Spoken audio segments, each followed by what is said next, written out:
Good morning. I'm grateful to join you from the territory of the Lekwungen-speaking people, the Songhees and Esquimalt First Nations. I want to start today's update with to begin with on ongoing weather events. The first of the forecasted rainstorms has now passed through, but as we all know, we're forecast to see more hit our province, with the strongest arriving next Tuesday and Wednesday. Environment Canada is warning of extreme rainfall that could worsen existing flooding or even create new flooding.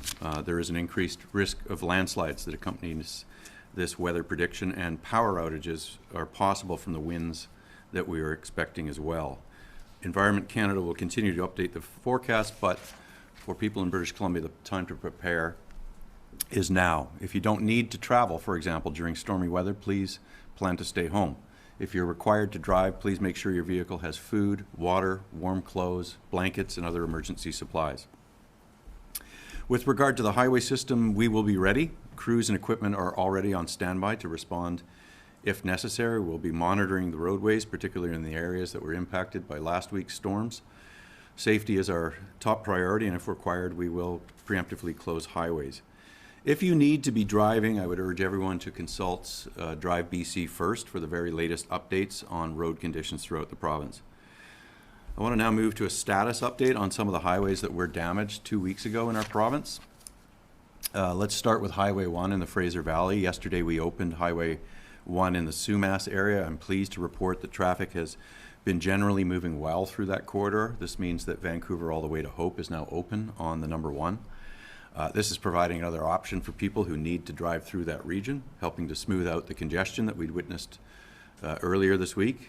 East of Chilliwack in the Bridal Falls area, though, it continues to be open to single-lane travel at this time. Highway 7 continues to be under a travel order from Mission to Hope.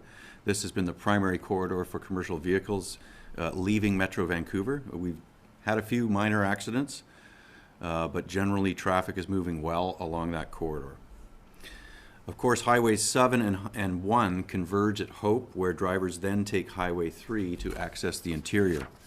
Highway 3 remains under a travel order, with the route designated for commercial trucks and anyone still returning to their primary residence in the interior. It has played a vital role in the movement of goods and getting our supply chain back up and running. About 4,000 commercial trucks now have traversed that corridor, moving the goods and supplies that we need in communities across our province. But unfortunately, this morning, there was a serious accident on this route west of Princeton, and we've now had to temporarily close Highway 3. This is a reminder for all drivers to please slow down, to be attentive, to be patient. Crews are continuing to repair and upgrade corridors, and conditions are far from normal. Moving on to Highway 99, the last highway currently under travel order that we have is Highway 99, beginning this side of Lillooet. And again, aside from a couple of relatively minor incidents, it has performed well since it opened last Sunday. This route, again, is designated for regular passenger vehicles no larger than the size of a cube van. Highways 1, 5, and 8 are 3 highways that were heavily damaged and are in various states of repair. Yesterday, I updated the public on the Coquihalla and some of our plans to have temporary access and repairs completed and open to commercial traffic potentially by late January. The other highways I want to touch upon today are Highway 1 through the Fraser Canyon and Highway 8 connecting Merritt with Spence's Bridge. With regards to Highway 1 and the Fraser Canyon, there are 7 different sites along Highway 1 that were impacted, 4 of them suffering major damage, including damage to one bridge. Temporary repairs are underway at Jackass Mountain. Work is underway where a large section of 2-lane road was completely wiped out from a landslide. At Tank Hill, we're working collaboratively with CP Rail to build a temporary detour where a landslide sheared off about 70 meters of a 2-lane road and damaged the railway above it. The Nickaman Bridge was also damaged, with a pier left hanging in the air. A temporary structure is going in there while we repair the existing structure. We have crews with over 50 pieces of heavy equipment working non-stop here, as they have been working at 200 other sites in the interior and south coast, and we believe we can have temporary repairs in place to allow traffic to be moving through this area by mid-January. It will be very restricted traffic flow with some single-lane sections and an at-grade rail crossing that will be temporary, but will allow for the safe passage of vehicles. So that's the plan going forward on repairing and restoring that section of highway. Highway 8, as I commented on Tuesday, was largely destroyed. Significant damage occurred at 20 different locations, including 4 bridges, some of which were completely washed away. The Nicola River has literally carved a new path, washing away large sections of the highway in the process. About 5 or 6 kilometers of roadway is completely gone. Another 20 kilometers has been significantly damaged. We've been working with local and Indigenous leaders to restore as much temporary access as we can. That engagement will continue as we turn our minds to the long-term rebuild of Highway 8. Permanent rebuilds of Highways 1 and 8 and the Coquihalla will take a long time, there's no question about it, but the planning has already started. We have also gone out to the market and construction firms with requests for qualifications. So those have been sent out to construction companies, to engineering and design firms. We're seeking their innovation and expertise to see what they can bring to the table, working with our engineers. When we rebuild, we will rebuild better than it was. There's no question about that. And we're pleased again to see the federal government's throne speech as Parliament reconvened this week, talking about climate adaptation and building back better. Our infrastructure will be rebuilt to withstand the new climate realities that we find ourselves in. Let me move to supply chains. The highway networks being reopened has been incredibly important. As I mentioned, we're seeing broader supply chains come back to life as well. CP has been running its trains since Tuesday. CN is hoping to get restarted shortly. Airlines have increased their cargo capacity, so we're seeing flights delivering supplies to communities around BC. Truckers can now more easily navigate through Washington State and re-enter Canada beyond the impact area of the floods. Fuel is being imported, and we're confident that supplies will be maintained. Also, the federal government is helping to clear the backlog at the Port of Vancouver by adding container storage capacity on industrial land in Richmond. Products are moving, and our grocery store shelves and gas stations are being replenished. And these measures wouldn't be happening so quickly without exceptional coordination and cooperation between all levels of government, port authorities, the Trucking Association, and the private sector that moves goods. The federal government has been incredibly supportive, and again, I want to thank my federal counterpart, Minister Omar Al-Gabra, for his alertness and attention to the situation in British Columbia and for his continued support for our province. And in closing, I just want to thank all of those who've gotten us to where we are today, this Friday morning. British Columbians continue to show their resiliency and their generosity to one another. We will get through this together, and I'd like to now invite Minister Popham to the podium.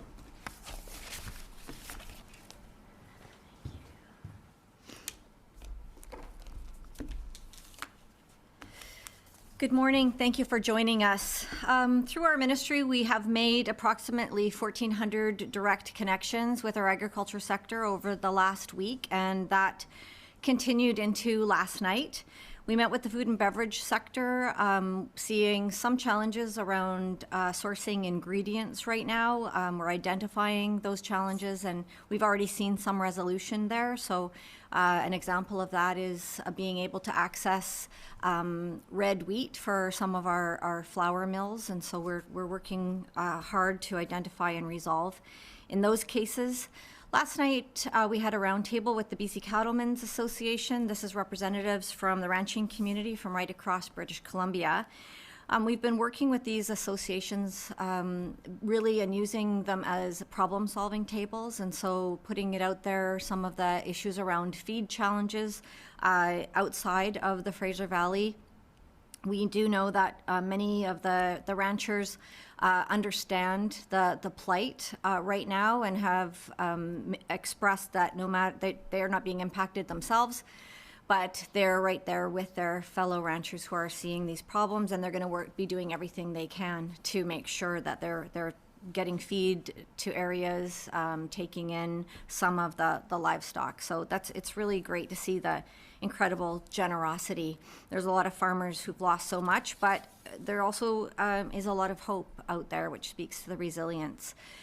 Highway 1 opened yesterday, and we're beginning to see more movement on the food supply. The access to BC milk supply is increasing, and we're now back up to about 90% of our usual milk supply. Yesterday, more than 1.5 million litres were picked up in the Lower Mainland. And this increase, it was driven by better access into the Sumas Prairie. Multiple farms were being inspected and cleared for production, so that's great news. These volumes include the Okanagan and Kootenay farms. That milk is being delivered to Alberta, and there is sufficient supply for all. Grain supply is starting to flow as CN and CP are in the process of getting back to full service, and also our federal meat establishments are all operating in British Columbia. With Highway 1 reopening, it also brings a lot more people through the impacted area. So I want to reiterate my message from yesterday that we just need to allow our livestock producers some room to breathe. The pictures that we're seeing, these are our neighbors, they're our communities, and it's unsettling. And we just need to be respectful of the hurt and the pain that's in those hearts of our farmers right now. Good news on the poultry front. Last night, I was in contact with the Spitters family. They have large chicken barns right in the flooded area, and the floods compromised their barns severely, and they did lose flocks. But yesterday, they started to work on clearing those barns. The water has receded enough for workers to get in, equipment to get in.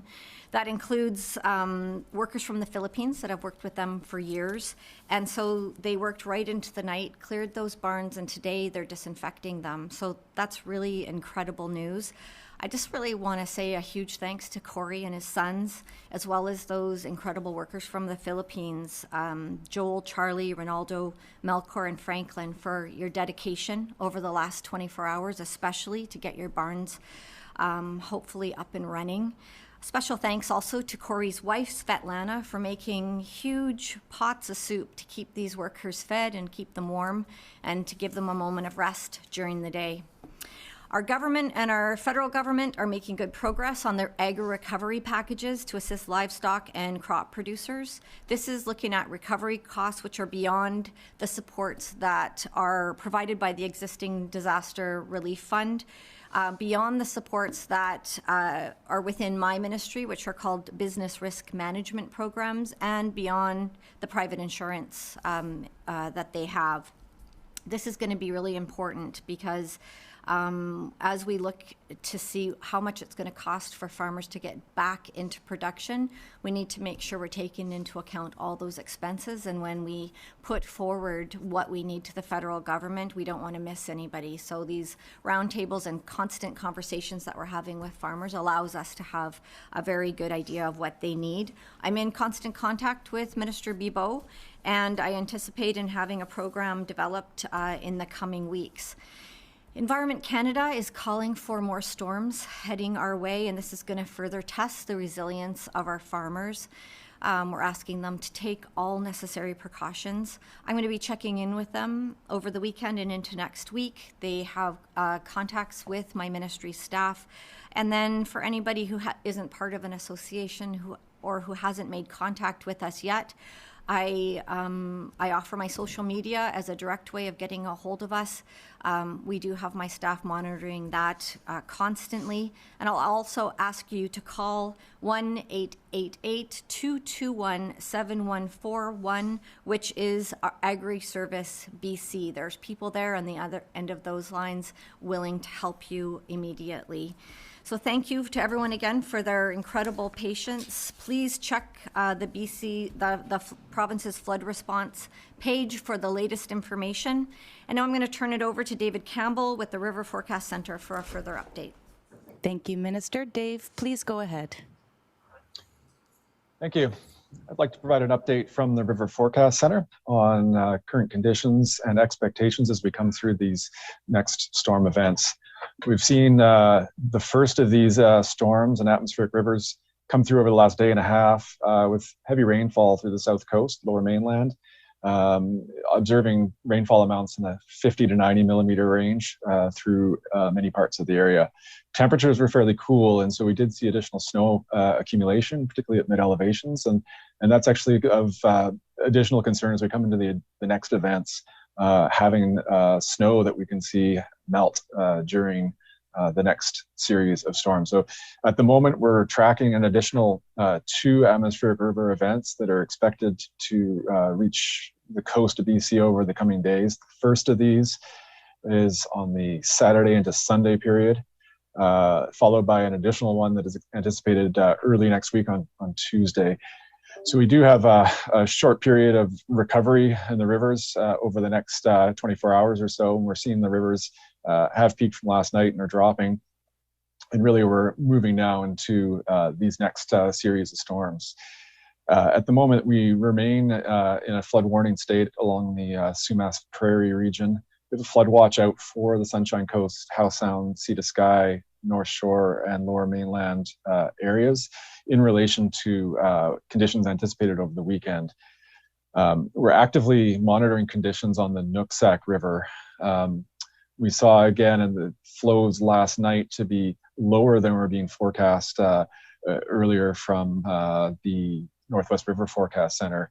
But the risk of overbank flooding along the Nooksack River is a potential as we go into this weekend, particularly the storm on Sunday.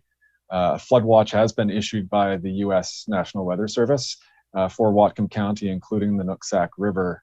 And information that we've received from Whatcom County has indicated that the diking system along the Nooksack does have damage from the flooding last week. They're actively working on repairs to that. We're obviously watching that very closely. But in general, we are seeing that information coming out from the U.S. is that there is that increased risk of getting the Nooksack back up to bank full or over bank level. So there is risks as we go through this weekend to see additional floodwaters coming from the Nooksack into the Sumas River drainage. That will really be a risk through Sunday. We're going to actively monitoring that situation, and as we get into the weekend, continuing to update information from that. The third system, or the system looking at Tuesday, is starting to get picked up on long-range forecasts and is in training a lot of kind of heat and moisture from the far side of the Pacific Ocean around the Philippines, and is looking to have a fair bit of potential in terms of severity of rainfall amounts. At this point, there's still a fair bit of uncertainty of where that system is going to make landfall in the Tuesday period, but it's certainly looking that there's a potential for a fairly decent storm cycle. Warm temperatures, again, seeing that potential for snowmelt as well as heavy rainfall. So that's over the Tuesday, Wednesday period. Obviously, we're going to be watching that. And as we get closer through the weekend, we'll have much more kind of certainty around where the trajectory of that storm is. So at the moment, it's focused in terms of areas on the coastal areas, but we have seen it kind of model run to model run, as well as different model runs coming out of weather forecasting from the US to have different resolutions on that, where that's going to make landfall. So we could see additional risks next week associated with the third storm, both in and around the coastal areas of BC, but also potentially back into the Nooksack River. Environment and Climate Change Canada is providing a media briefing today, 12:30, and they will have detailed information in terms of their perspective on the weather forecast related to these upcoming atmospheric river events. Thank you. That's for me. Thank you very much. We will now take questions from the media. A reminder, please press *1 to enter the queue. You will be limited to one question and one follow-up. Our first question today comes from Shannon Patterson, CTV. Oh, hi. Question for Minister Fleming, and perhaps the Agriculture Minister as well. Prime Minister Trudeau is going to be touring flood-ravaged Abbotsford today with some of your colleagues and some First Nations chiefs from the area. Can you tell me what you're hoping for from the federal government from this visit? Obviously, you'd like to see a commitment of cash, a commitment to help rebuild. Specifically, is there a dollar amount you may be asking for? Can you even hazard a guess? And what are you hoping comes out of this visit? Well, I think the Prime Minister being here is very important to meet with our provincial cabinet and tour the damage, because seeing is believing, and certainly the support we've had from the federal government has been exemplary. The reports I've updated people on in terms of the supply chain reactivation, federal provincial cooperation was essential for that. The military rebuilding breached diking systems in Abbotsford, getting prepared for the next round of potential storms, helping out in Merritt and Princeton with cleanups.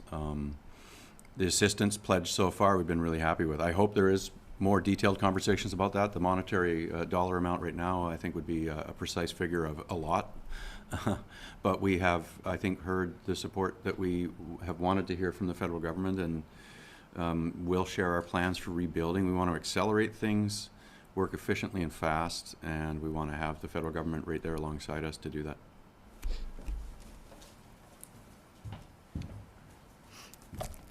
Thanks for that question. So I'm really pleased to know that the Prime Minister will be out touring in Abbotsford today. I don't think you can understand the difficulties that these farmers are facing without really speaking to them. And so he will get a very good idea of the problems.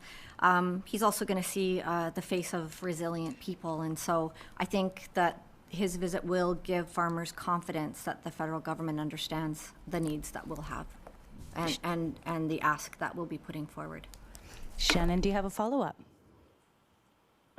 Hearing those forecasts from the River Forecast Centre and the possibility of quite a lot of rain in next Tuesday's event, Minister Fleming, is it possible you would preemptively close some of these roads that have been reopened, Highway 1 or maybe Highway 3, Highway 7, just in case there may be more slides, something more preemptive rather than reactive this time if it looks like there's going to be a lot of water? Yes, the answer is yes. We preemptively closed Highway 3 because visual inspection of an area that had previously been 4 lanes that was reduced to 3 showed signs of further stress and strain and tension cracks. If there are weather events that are at risk of producing slide activity, for example, or roads that could be at risk of washouts and stranding motorists, we'll preemptively close highways. But that determination will be made by crews that are on the ground, and as I said, we have heavy equipment already mobilized for the next 2 storms that are projected. For the next question, we go to Lisa Eustace, City News. I'm wondering if, and I don't know which minister this is who can talk to this, but some of the concerns for during the cleanup, I saw Public Health put out a thing today speaking about asbestos, that, the flood damaged areas that may be, within people's homes or even, lingering in the air. So I wonder if you can just talk about some of the risks people are facing as they're doing this monstrous cleanup. So the cleanups are coordinated between a whole bunch of different agencies that are doing the work. That would include people from municipal public works and municipal fire departments who are very well trained on asbestos safety and other forms of safety. We would have construction companies that are doing debris flow clearance that have expertise in those sorts of manages to attack situations like this. So I feel like we have an incredibly large pool of very experienced people that are working quickly and working safely. For example, we have wanted to get into some areas to do work on our roadway system and have not done so because it was deemed unsafe, and so we've had to wait in a couple of those 200 locations to get in. We had to figure out a way, for example, to fill in some of the sinkholes and test whether those would be safe to put vehicle weights back on it. These are being determined by experts on the ground with experience in making those kinds of determinations, and I think it's the same for areas where you've got damaged households and you've got potentially hazardous material on the ground. They're working with those who are involved in disposing and storing that kind of waste and to do it safely. Lisa, do you have a follow-up?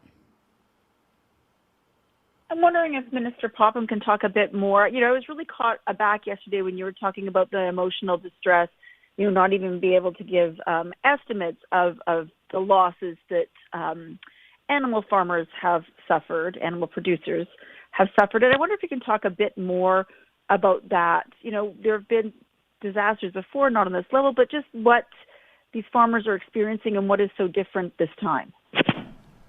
Thank you for the question. So yeah, so the devastation is serious, and when it comes to folks who farm livestock, there's a relationship that they have with those animals, and in many cases, there's been a very bad ending.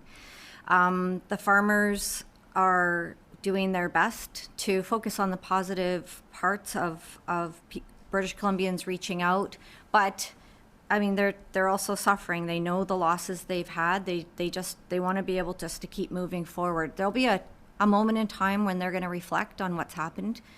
But I think one farmer told me if they start doing that now, they're going to lose momentum. So they want to keep that momentum going. And we're not going to stay away from those numbers forever. We're just trying to allow some room for those farmers to breathe right now and to deal with the task at hand. Next we come to the room. We'll go to Richard Zussman, Global News. For Minister Fleming, Trans Mountain sent out an advisory yesterday. They've removed the line that they are hoping to have their line reopen by that around December 1st timeline. So does this mean we will have to continue rationing in British Columbia beyond that point because of concerns that that pipeline won't be reopened in time? We'll have a full update, I believe, on Monday from Minister Ralston and Minister Farnworth. The reality is that supply is coming in significant quantities right now by barge and, of course, by rail. Yesterday we had 12 westbound and 12 eastbound trains on CP alone. CN's capacity will add to additional shipping capacity, and we have highways reopened, including a relaxed border restriction for British Columbia truckers to get in and out of the U.S. So there's a lot of supply chains that are open, and there's fuel that's arrived already via barge from western states, and so I think an accounting of what is arriving and the Kinder Morgan situation will be provided in a fulsome update on Monday. Richard, do you have follow-up? I do. There likely over the weekend will be some travel. We've heard of stories of hockey teams that are traveling for games or other people who are traveling.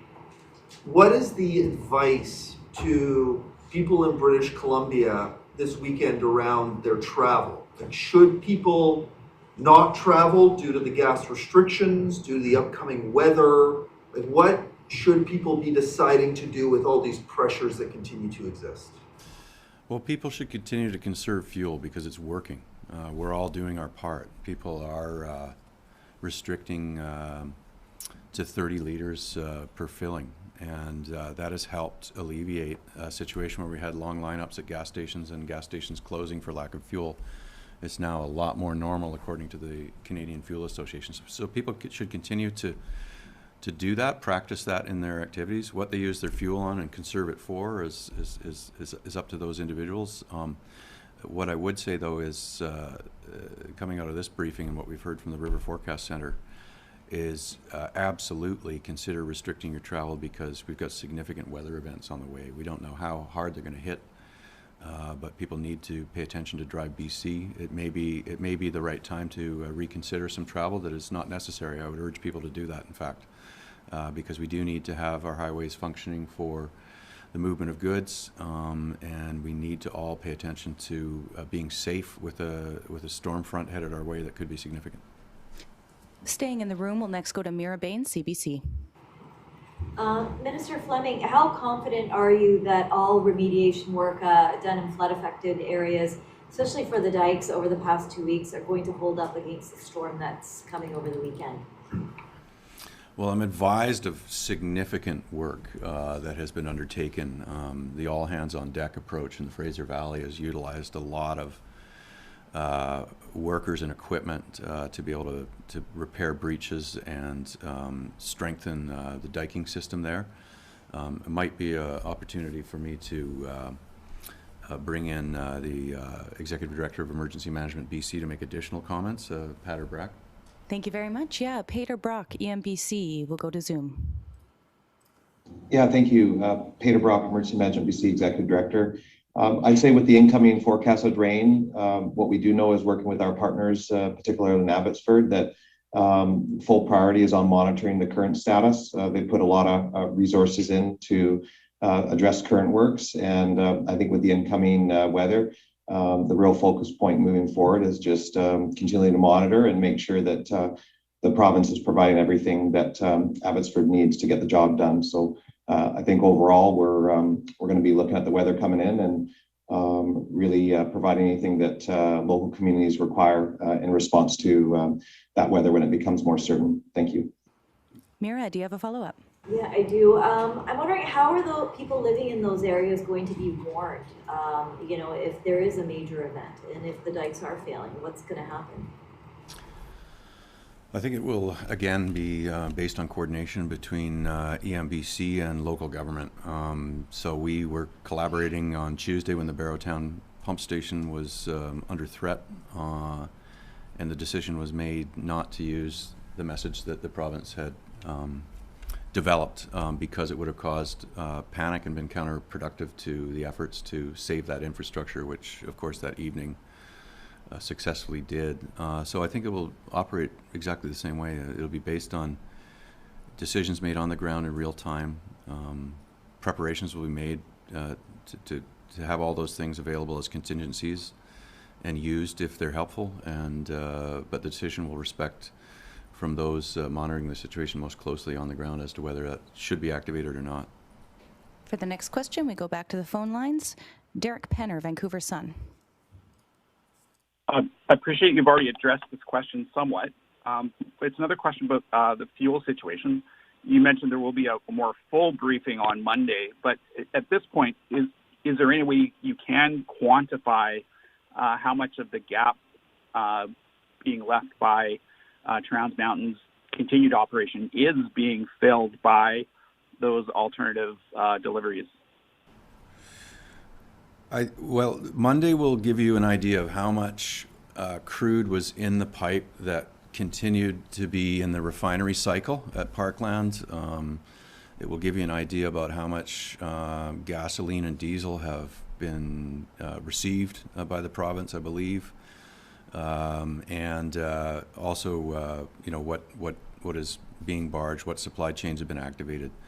In terms of gasoline that has arrived and then been distributed here on the South Coast, short supply chains have been reactivated, so the Sunshine Coast has taken receipt of gasoline. The Nanaimo has continued to receive barges of gasoline that's then distributed across Vancouver Island and the Gulf Islands. So it's working quite well, but it's working well because British Columbians are doing the right thing, which is saying, look, gas is in short supply, conserve where you can and adhere to the restrictions that are in place. And it's having a good effect in the province of BC. We haven't had any areas that have absolutely run out of gasoline, and we've been able to replenish supplies that have run low.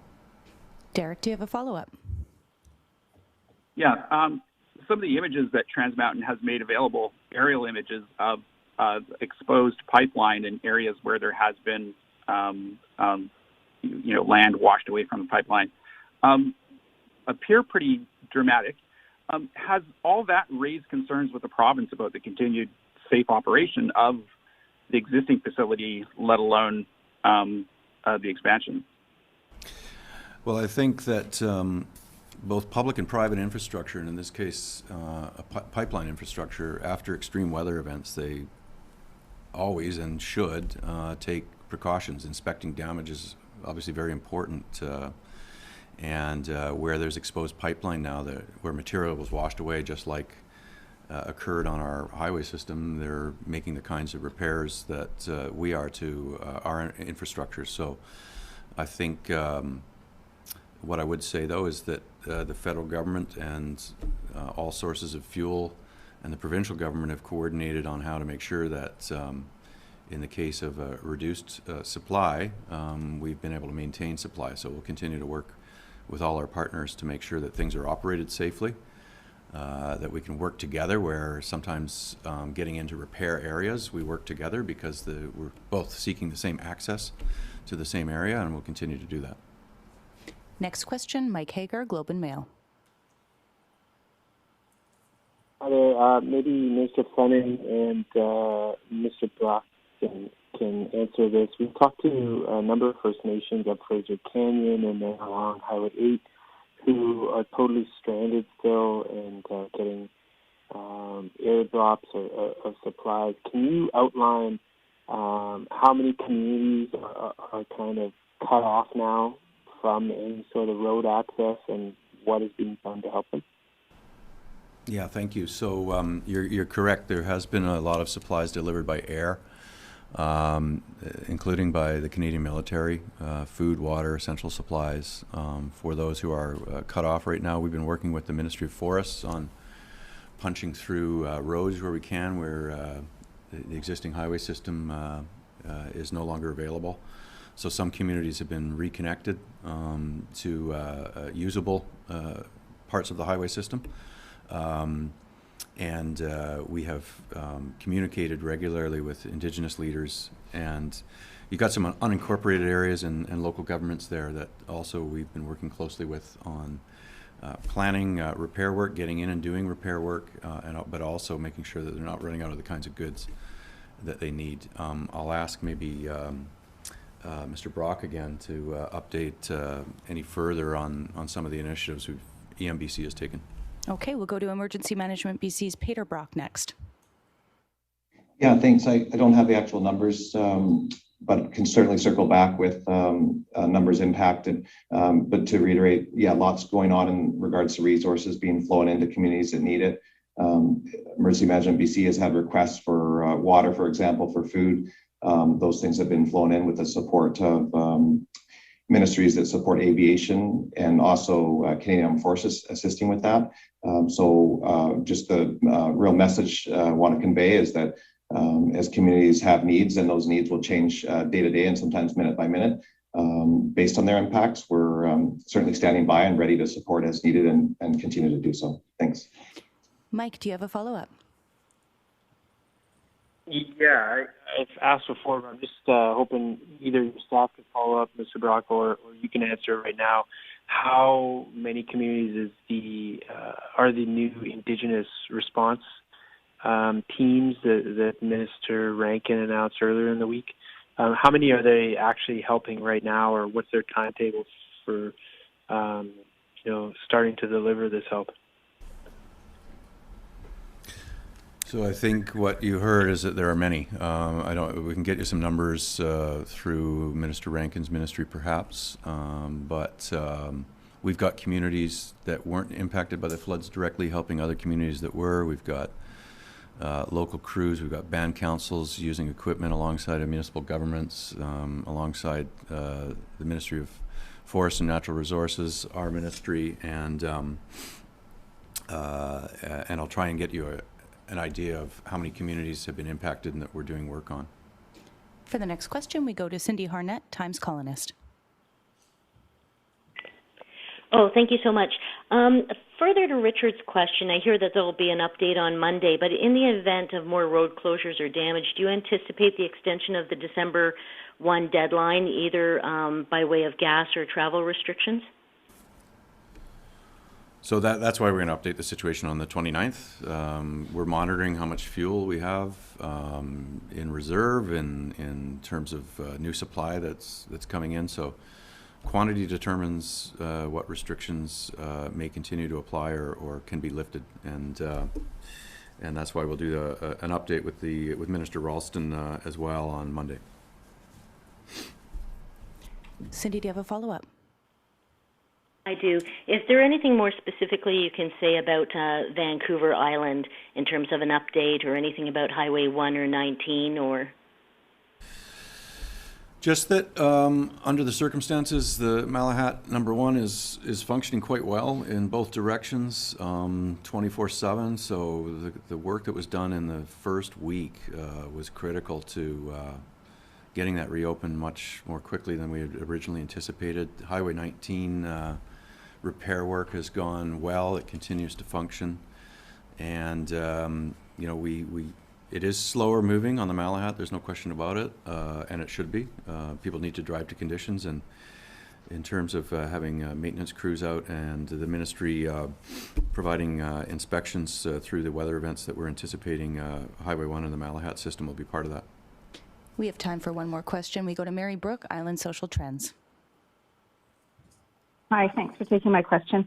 I missed the first 3 minutes, so I'm sorry, Minister Popham, if you already answered this, but I'm just looking at the availability of produce to BC. You mentioned blueberries, raspberries, cabbage, and so on yesterday, whether that will impact retail supply to the consumer in the store and how that will impact restaurants. Thanks for the question. So we think our supply chain is in good shape. There's definitely different routes that it's arriving, and we're having it sent in from different areas.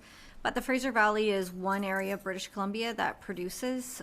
We do have, so I can speak to the South Island, we do have farms on Vancouver Island that have direct relationships with restaurants, and I hear that that is still continuing. And so we may see some of that, but we're depending on people to alert us when that's happening, and so we can try and address it. But we feel that our supply chain is in good shape.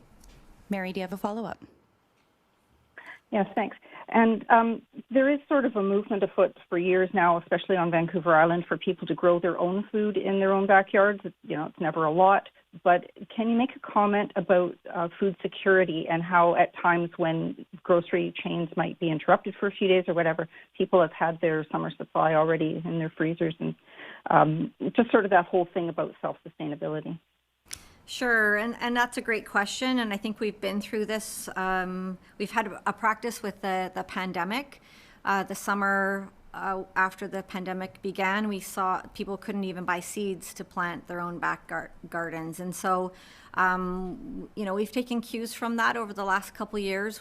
Our ministry has been supporting seed production in British Columbia and really addressing what resiliency means. And so the more we can see regionalized food systems, including Vancouver Island, the more resilient we'll be in the future. And so that's definitely been on my agenda since 2017, and we see more movement that way. But we will definitely continue to focus on that. Thank you. A reminder to everyone on the line that our next scheduled update is set for Sunday morning at 11:30 a.m. That concludes today's event.